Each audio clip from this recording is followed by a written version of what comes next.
अस्सलाम वालेकुम। स्टूडेंट्स अक्सर वोकेबलरी के पीछे भाग रहे होते हैं और स्कूलों में भी और कॉलेजेस में भी उनको एक एक दिन में 100 200 वर्ड्स याद करवाए जाते हैं, लेकिन वो उनके यूजेस से बिल्कुल ना आशना होते हैं।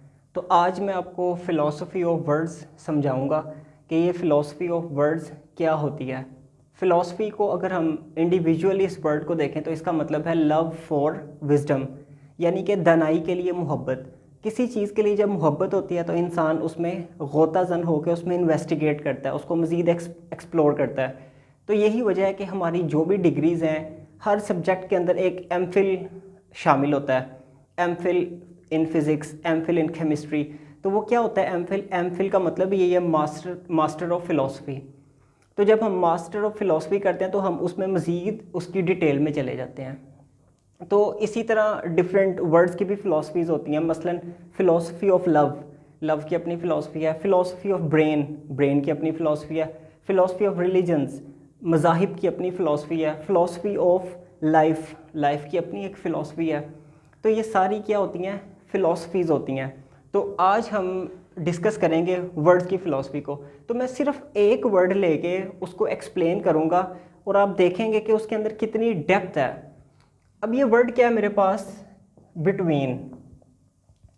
बिटवीन का आपने सिर्फ ये याद किया हुआ है कि इसका मतलब होता है के दरमियान, लेकिन एक्चुअली अगर ये फिज़िक्स वाले बंदे को अगर इसका बिटवीन का पता चल जाए तो उसकी मशीनरी जो है वो कभी इनबैलेंस नहीं होगी, उसके अंदर हमेशा वो इक्वल लेवल पे काम करेगी। ये बिटवीन का पहले इसका फ़लसफ़ा समझते हैं। हमारे पास दो ऑब्जेक्ट हैं, एक ए है, फॉर एग्ज़ाम्पल ये चेयर पड़ी हुई है, फिर ये चेयर बी है।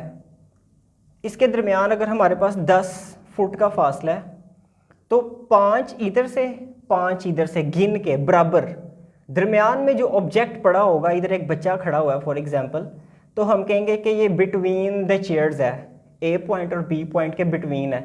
लेकिन ये भी 5 है, ये भी 5 है, लेकिन अगर ये मूव करके इधर आ जाता है तो फिर हम बिटवीन नहीं कहेंगे, फिर हम नियर कहेंगे कि ये नियर टू दिस वन है। तो अगर हम इस वर्ड को अरबी के अंदर देखें तो ये बैना होता है। अगर ये बैना जज को समझ आ जाए ना अगर ये, तो वो इंसाफ करेगा। इंसाफ में भी क्या होता है कि आपने दो पॉइंट्स के दरमियान इक्वली कोई चीज़ डिस्ट्रीब्यूट करनी होती है। तो क्या वर्ड आया? बैना हम बिलकिस्त, कि उनके दरमियान इंसाफ करो, इंसाफ के साथ मामला तय करो। ठीक है, अच्छा जी। और यही जो बैना का वर्ड है एक और जगह पे इस्तेमाल हुआ है, हज़रत मूसा अलैहिस्सलाम के वाक़े में आता है कि वो हज़रत खिज़र अलैहिस्सलाम कहते हैं हादा फ़िराक़ु बैनी व बैनक, कि ये जो जुदाई है अब मेरे और तेरे दरमियान हो गई है। लाइक अब ना ही मैं कांटेक्ट करूँगा और ना ही तुम कांटेक्ट करोगे। लाइक इसको समझ लें कि डिस्टेंस क्रिएट कर दिया गया कि जितने फासले पे वो होंगे इतने फासले पे ये होंगे, अब नेक्स्ट कांटेक्ट नहीं होगा। यही बैना का वर्ड जो है वो हस्बैंड एंड वाइफ के दरमियान भी यूज़ हुआ है। कुरान पाक में फरमाया गया कि जहाँ पे वो जिक्र आया कि जो फरिश्ते नाजिल हुए थे वो लोगों को ऐसी चीज़ सिखाते थे जो जादू था और उससे मियाँ और बीवी के दरमियान जुदाई डाली जाती थी। तो वो क्या वर्ड यूज़ हुआ? बैनल मरई व ज़ौजिही, यानी कि आदमी के दरमियान और उसकी बीवी के दरमियान जुदाई डाल दी जाती है। वो जादू सिखा के, जेलसी, हसद वगैरह ये सारी चीज़ें शामिल होती हैं इंसानों में भी और जिन्नों में भी। तो फिर फरमाया गया कि अल्लाह की चाह के बगैर वो कुछ भी कर नहीं सकते थे। लाइक मेन ऑर्डर अल्लाह का ही है, यानी कि अगर आप सूरतें पढ़ लेते हैं, फलक नास, ये एडिशनल टॉक है, तो आप अल्लाह की पनाह में आ जाते हैं, आयतल कुर्सी वगैरह।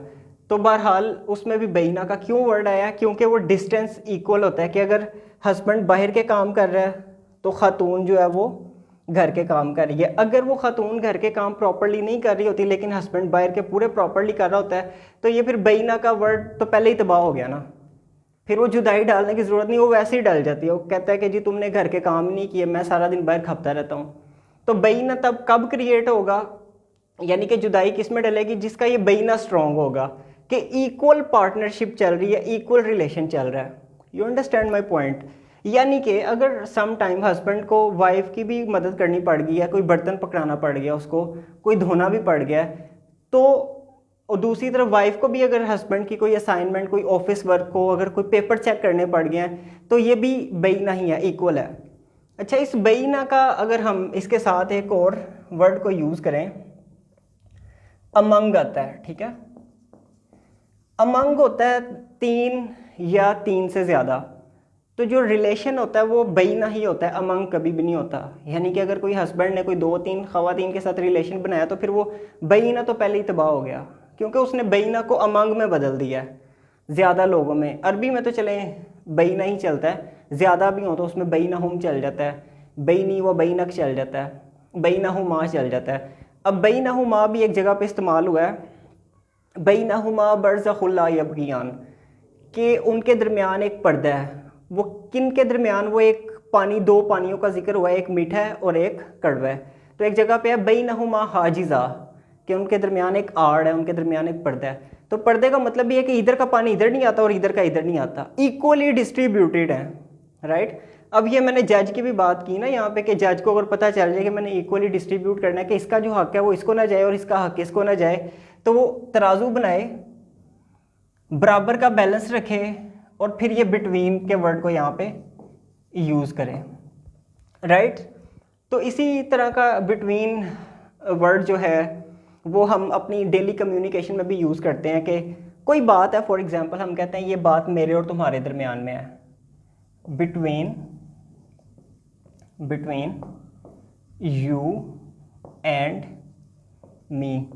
तो हम क्या बेसिकली कहना चाह रहे होते हैं यहाँ पे कि इक्वली मैं भी इस राज की हिफाजत करूँगा और इक्वली तुम भी इस राज की हिफाजत करोगे। Neither I am going to share with anyone, neither you nor you, ना ही तुम करने जा रहे हो शेयर और ना ही मैं किसी के साथ ये इंफॉर्मेशन शेयर करने जा रहा हूँ। यानी कि इक्वली उन राजों की हिफाजत करेंगे।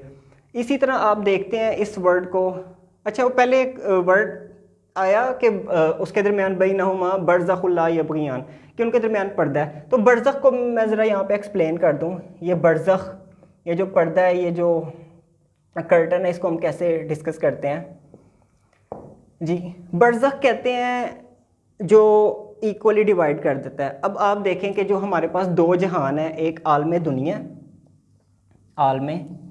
दुनिया, और दूसरी तरह क्या है? आलम अरवाह।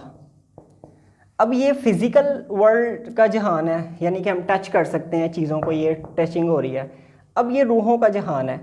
अब जो फोत हो के इस जहान में आ जाता है वो यहाँ पे उसके पास आने का कोई चांस नहीं है, सिवाय ख्वाबों के ज़रिए। ख्वाब क्या हैं? ख्वाब में भी चूँकि रूहें ट्रैवल करती हैं, तो वो वहाँ पे वो फिर इन लोगों से अगर मीटिंग करनी है इन लोगों ने, यानी कि दादा जान चले गए हैं, नाना जान चले गए हैं, तो वो ख्वाब के ज़रिए यहाँ पे आएंगे। तो ये चीज़ हमें अंडरस्टैंड करनी है कि ये भी हमने बिटवीन लगा दिया बरज़ख। You understand my point? तो इसी तरह ये बहरहाल ये जो फ़िलासफ़ी मैंने बताई है ना, ये बरज़ख की फ़िलासफ़ी है। बिटवीन तो बहरहाल वैसे ही चल रहा है, यहाँ पे ये चीज़ें यहाँ पे आ गई हैं। तो इसी तरह आपने अब सोचना है कि बिटवीन का वर्ड हम और इसके अलावा कहाँ कहाँ पे लगाते हैं। अच्छा, ये तो थी एक वर्ड की इसको मैंने सारा एक्सप्लेन किया, इसके यूजेस को, कि ये इस्तेमाल कहाँ कहाँ पे होता है। इस तरह के हज़ारों वर्ड्स हैं जो डेली लाइफ में यूज़ होते हैं।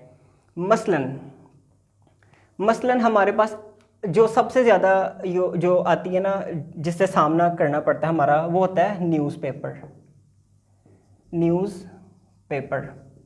तो न्यूज़पेपर में जब हम कोई ख़बर पढ़ते हैं इस तरह की कि MOU has been signed between Pakistan and China, कि पाकिस्तान और चाइना के दरमियान एक MOU साइन हुआ है, तो वो MOU किस बेस पे साइन होता है कि इक्वल, ये फिज़िक्स वाले जो मैंने रूल बताया आपको, कि इक्वल पार्टनरशिप होगी, इक्वल डिस्टेंस होगा, इक्वल बेनिफिट्स डिस्कस होंगे। यानी कि ये नहीं होगा कि पाकिस्तान अगर 30,000 स्पेंड कर रहा है तो चाइना जो है वो 40,000 स्पेंड कर रहा है, ऐसा नहीं होगा, बराबर। हम अक्सर सोच रहे हैं कि जी हमारे ऊपर बड़ा एहसान हो गया, दूसरे मुल्कों ने हमारे साथ ये कॉन्ट्रैक्ट कर लिया। वो दरअसल में एहसान नहीं होता, वो इक्वल पार्टनरशिप पे काम हो रहा होता है। हम भी उनके ऊपर एहसान कर रहे होते हैं, उनका बिजनेस इंक्रीज़ हो रहा है और उनकी वजह से हमारा इंक्रीज़ हो रहा है, तो इक्वल पार्टनरशिप होती है ये। तो आप अखबार से कोई ऐसा वर्ड यूज़ करें, लें, ये तो एक छोटा सा वर्ड था ना, इसके अलावा हर वर्ड की पूरी फ़िलासफ़ी है। आप एडवर्टीज़मेंट उठा के देख लें, ऐसे ऐसे वर्ड्स आपके लिए इस्तेमाल होते हैं कि आप मजबूर हो जाते हैं चीज़ ख़रीदने के लिए। मसलन लिमिटेड ऑफ़र, मेगा फ़िलासफ़ी है इसके पीछे। लिमिटेड ऑफ़र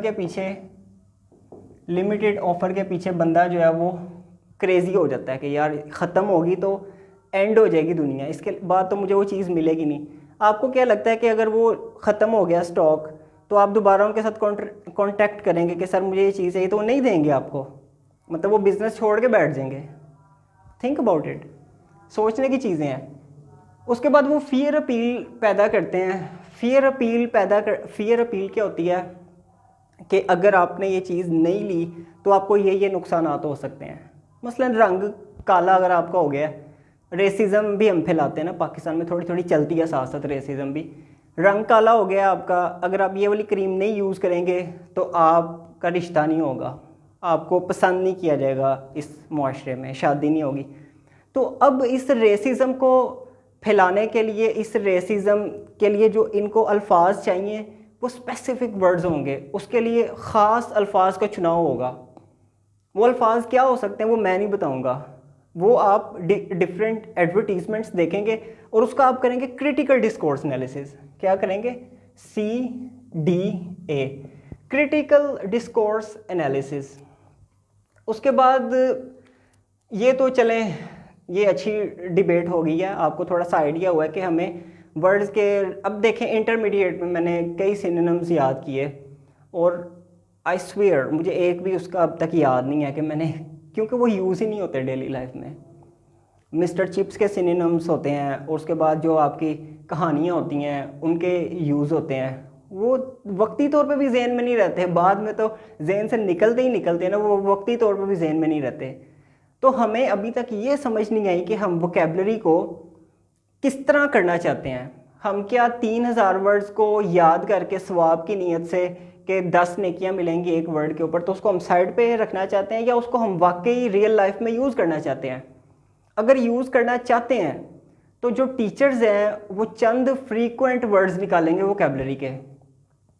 फ्रीक्वेंट वर्ड्स क्या होते हैं? जो डेली लाइफ में यूज़ होते हैं। और एक फ्रीक्वेंट वर्ड के ऊपर, मसलन बिटवीन वर्ड बड़ा यूज़ हुआ है, मैंने आपको सारा बताया। एक वर्ड के ऊपर वो इस तरह उनको बच्चों को एग्जाम्पलें बनवाएं उनसे कि जहाँ पे तुम इसको यूज़ कर सकते हो करो इसको। पहले उनकी मादरी ज़ुबान में बनवाएं उनसे, ताकि उनको ये कॉन्सेप्ट क्लियर हो। उसके बाद कहें कि अब इसको अपनी अंग्रेज़ी में सोच के बनाओ, अंग्रेज़ी में थिंकिंग करके बनाओ। तो ये इम्पोर्टेंट है ये चीज़, अगर आप इसको अंडरस्टैंड कर लेते हैं। वरना रट्टे लगवाए भी जा सकते हैं। यहाँ पे मैं 40 वर्ड्स आपको लिख के दे दूँ, आप 40 वर्ड्स के मायने लिख के दे दूँ, आप याद कर लें, लेकिन फ़ायदा नहीं है उसका। तो बट इन फ्यूचर मैं प्लान कर रहा हूँ कि एक वर्ड की वोकेबलरी आपको डिफरेंट एग्जांपल्स के साथ, इस टैग के साथ मैं आपको समझाऊँ, फ़िलासफ़ी ऑफ वर्ड्स। फिर मैं डिफरेंट जगहों पे आऊँगा, ये फ़िलासफ़ी को लेके ना मैं डिफरेंट चीज़ों की फ़िलासफ़ी आपको एक्सप्लेन करूँगा। क्योंकि वर्ड जब आता है तो मतलब फ़िलासफ़ी ऑफ लाइफ को ही अगर हम एक्सप्लेन करें तो फिर लाइफ के भी बड़ी सारी चीज़ें डिस्कस हो जाएंगी। आपकी ओपिनियन भी मिल जाएगी मुझे कमेंट में, और मेरी अपनी राय भी शेयर हो जाएगी, दुरुस्त भी हो सकती है, गलत भी हो सकती है। I hope you enjoyed this lecture, and if you like it, just share with your friends. Take care. Allah Hafiz.